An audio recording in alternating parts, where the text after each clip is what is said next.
திருச்சி தஞ்சை சாலையில் துவாக்குடியிலிருந்து 14.5 kilometre service சாலை அமைக்க வேண்டும் என கோரி தொடர்ந்து பல்வேறு அரசியல் கட்சிகள்,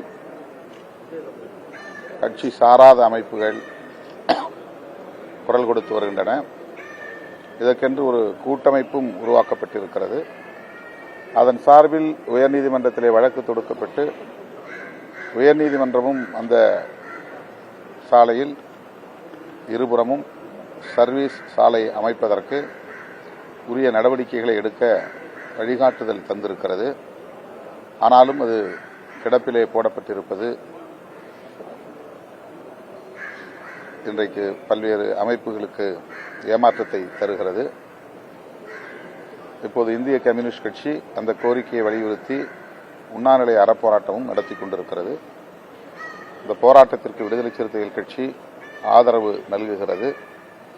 தமிழ்நாடு அரசு சர்வீஸ் சாலை அமைப்பதற்கு நிலத்தை கையகப்படுத்தி தர வேண்டும் என்பது உயர்நீதிமன்றத்தின் ஆணை. அதன் அடிப்படையில் தமிழ்நாடு அரசும் இந்திய ஒன்றிய அரசும் இந்த சர்வீஸ் சாலை அமைப்பதற்குரிய நடவடிக்கைகளை மேற்கொள்ள வேண்டும் என்று விடுதலை சிறுத்தைகள் கட்சியின் சார்பில் வலியுறுத்துகிறோம். கடந்த 4 ஆண்டுகளாக இந்த சர்வீஸ் சாலை அமைப்பதற்கு எந்த விதமான நடவடிக்கை எடுக்காம இந்த தேர்தல் நெருங்கும் காலத்தில் இந்திய கம்யூனிஸ்ட் கட்சி இந்த சர்வீஸ் சாலைக்காக போராட்டம் நடத்துறாங்க. இது சம்பந்தமா போன மாசம் இறந்துருக்காங்க 2 பேர்.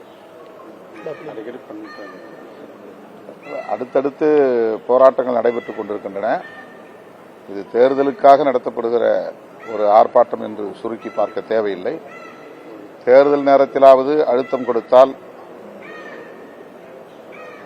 அரசியல் கட்சிகள் கவனம் செலுத்த வாய்ப்பு இருக்கிறது என்று கருதியிருக்கலாம். இதில் உள்நோக்கம் எதுவும் இல்லை. பொது நோக்கத்தின் அடிப்படையில் அனைத்து தரப்பாரும் முன்வைக்கிற கோரிக்கை. எனவே மத்திய மாநில அரசுகள் இதில் மெத்தனம் காட்டாமல் உரிய நடவடிக்கை மேற்கொள்ள வேண்டும். திருச்சிராப்பள்ளி ஒட்டுமொத்த தமிழகத்தின் மையப்பகுதியாக இருக்கிறது. 4 புறமும் இருந்தும் சாலைகள் இணையக்கூடிய ஒரு சந்திப்பாக இருக்கிறது. அதிலும் குறிப்பாக இந்த சாலை போக்குவரத்து நெரிசலுக்கு இடமளிக்கக்கூடிய வகையில் இருப்பதனால் சர்வீஸ் சாலை அமைக்க வேண்டியது மிக மிக இன்றியமையாத தேவையாக இருக்கிறது. எனவே அரசின் கவனத்தை ஈர்ப்பதற்கு இந்த போராட்டம் என்று நான் கருதுகிறேன். மாநிலங்களவை தேர்தல் அறிவிச்சிருக்காங்க. 4 பேர் திமுக சார்பாக போட்டிக்கு சொல்லியிருக்காங்க. ஒருவேளை காங்கிரஸ் கூட்டணியில் இல்லை என்றால் எப்படி இருக்கும்? விடுதலை சிறுத்தைகள் எதுவும் ராஷ்டிரபாய் கேட்கிறீங்க? காங்கிரஸ் கூட்டணியில் தான் இருக்கும். அதில் எந்த சந்தேகமும் தேவையில்லை. திரு வேணுகோபால் அவர்கள் கூட நேற்று செய்தியாளர்களை சந்திக்கிற போது காங்கிரஸ் திமுக கூட்டணியில் தான் உள்ளது, அதில் குழப்பமில்லை என்ற கருத்தை அழுத்தமாக கூறியிருக்கிறார். ஆகவே திமுக கூட்டணி கட்டுக்கோப்பாகவே இருக்கிறது. கட்டுக்கோப்பாகவே இருந்து தேர்தலை சந்திக்கும்.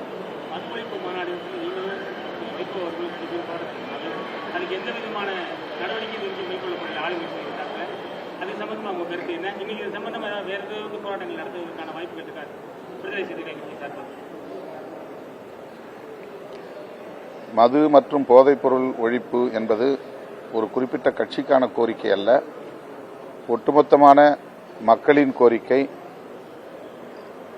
இந்தியா முழுவதும் போதைப்பொருள் புழக்கம் அதிகரித்திருக்கிறது. புள்ளி விவரங்கள் அந்த உண்மையை வெளிப்படுத்துகின்றன. தமிழ்நாட்டில்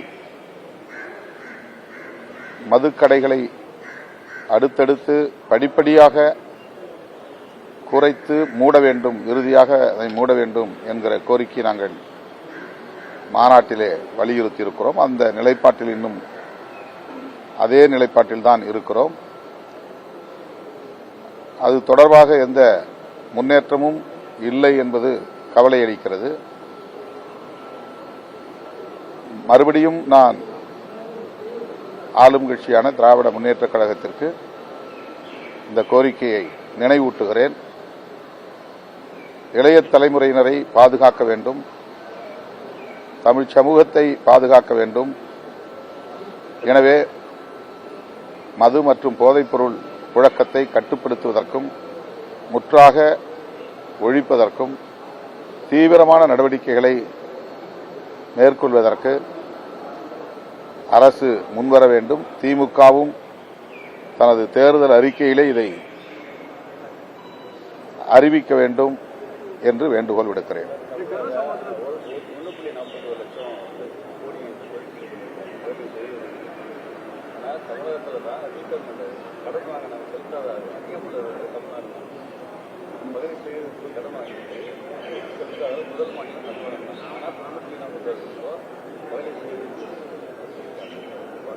மகளிர் சுய குழுக்கு அது மகளிர் உரிமை தொகையை சொல்றீங்களா?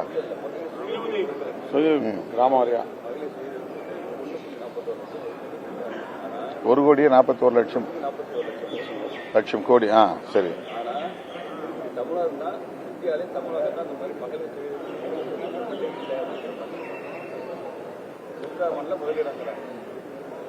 கொடுக்க வேண்டாம்னு சொல்றீங்களா? மக்கள் கட்டலங்கிறார். பணமே திரும்பி வரல, அப்புறம் திரும்பி 1,46,000 கோடி கொடுக்கறதுக்காக வேண்டி பிளான் பண்ணிட்டு இருக்கீங்க. பழைய அமௌண்ட்டே வரல, புது அமௌண்ட் ஏன் வரல? பழைய புது அமௌண்ட் கொடுக்க சொல்லி சொல்றீங்க, பழைய அமௌண்ட்டே வராத போது திரும்பி கொடுக்க சொல்றீங்களே, இது எந்த விதத்தில் சரி வரும்? நம்ம கடன் தொகை அதிகரிக்க வாய்ப்பு உள்ளது அப்படின்னு கேட்கிறேன். பொதுமக்களுடைய கேள்வி அது, நீங்க கேட்கறீங்களா? பொதுமக்களுக்கு சார்பாக பொதுமக்கள் மேலும் கடன் தானே கேட்பாங்க. மகளிர் கடன் வாங்கினா ரீபேமெண்ட்ங்கிறது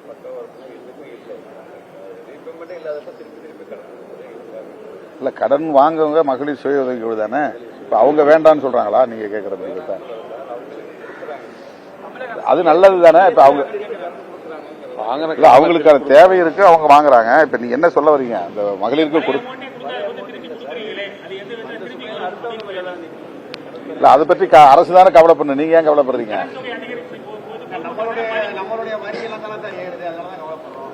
இல்ல இல்ல, மகளிர் தேவை இருக்கிறதுனால கடன் வாங்குறாங்க, அரசு அது உதவி செய்யறாங்க. அது நம்ம யாரு கேட்கறது? மகளிர் சுய உதவி கேட்கறாங்களா? அப்படி சொல்லுங்க. எப்படியா இருந்தாலும் மகளிரை மேம்படுத்த வேண்டும் அப்படிங்கிறதுக்கு தான் மகளிர் சுய உதவி குழுக்கள் உருவாக்கப்பட்டிருக்கின்றன. அவர்கள் திருப்பி செலுத்தாவிட்டாலும் கூட அவர்களுக்கு மேலும் தேவைப்படுவதை உணர்ந்து அரசு இந்த உதவியை செய்கிறது. இது நல்லெண்ணத்தின் அடிப்படையில் தான் செய்கிறது. திரும்ப பெறுவதற்கு அரசு உரிய நடவடிக்கை எடுக்கும். பெரிய பெரிய விஜய் மல்லையா போன்ற பெரிய பெரிய தொழிலதிபர்களுக்கு, கார்ப்பரேட் நிறுவனங்களுக்கு பல்லாயிரம் கோடி நிதியை கொடுத்து அதை தள்ளுபடி செய்திருக்கிறது இந்திய அரசு. அவர்கள் எல்லாம் நாட்டை விட்டு வெளியேறி இருக்கிறார்கள். பல லட்சம் கோடி வங்கிகளுக்கு அவர்கள் திருப்பி செலுத்த வேண்டியிருக்கிறது. அதை பற்றியெல்லாம் இந்த நாடு கவலைப்படவில்லை. மகளிர் சுய உதவி குழுவுக்கு தருகிற இந்த பணத்தால் நாடு என்ன பெரிய நட்டத்தை சந்தித்துவிடப் போகிறது என்று நான் கருதுகிறேன்.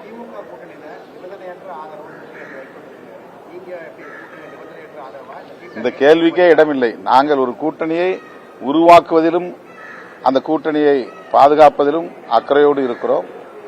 ஆகவே அந்த கூட்டணி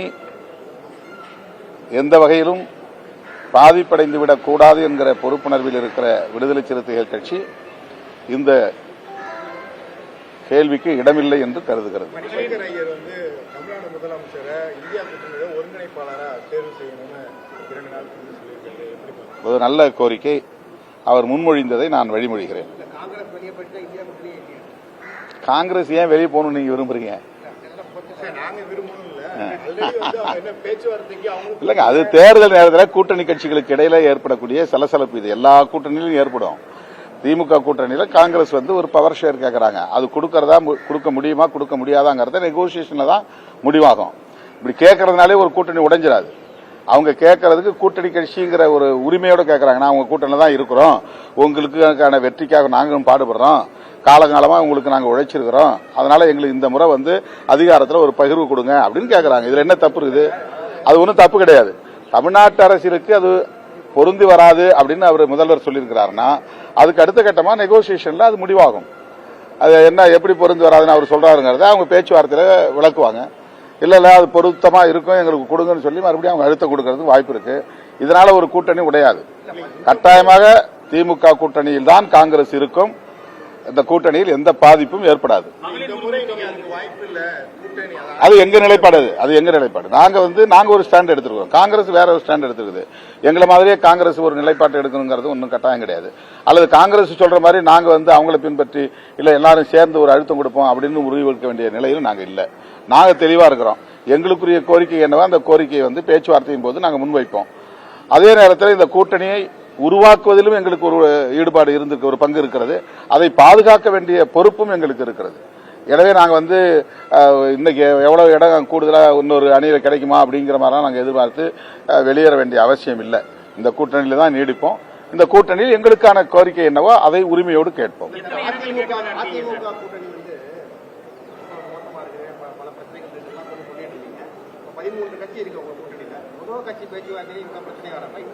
இன்னும் பேச்சுவார்த்தை தொடங்கலையே. ஒரு பிரச்சனை இல்லையே. ஒரு பிரச்சனையுமே இல்லையே.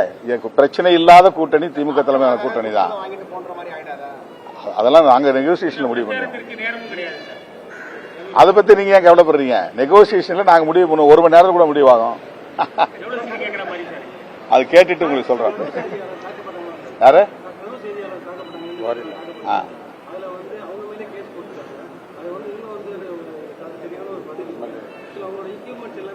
இல்ல, அப்பவே நாங்க அதை கண்டிச்சிருக்கிறோம். சம்பந்தப்பட்ட அந்த எம்எல்ஏ உட்பட யாரா இருந்தாலும் அவர்கள் மீது சட்டப்பூர்வமான நடவடிக்கை எடுக்க வேண்டும் என்று வலியுறுத்துகிறோம்.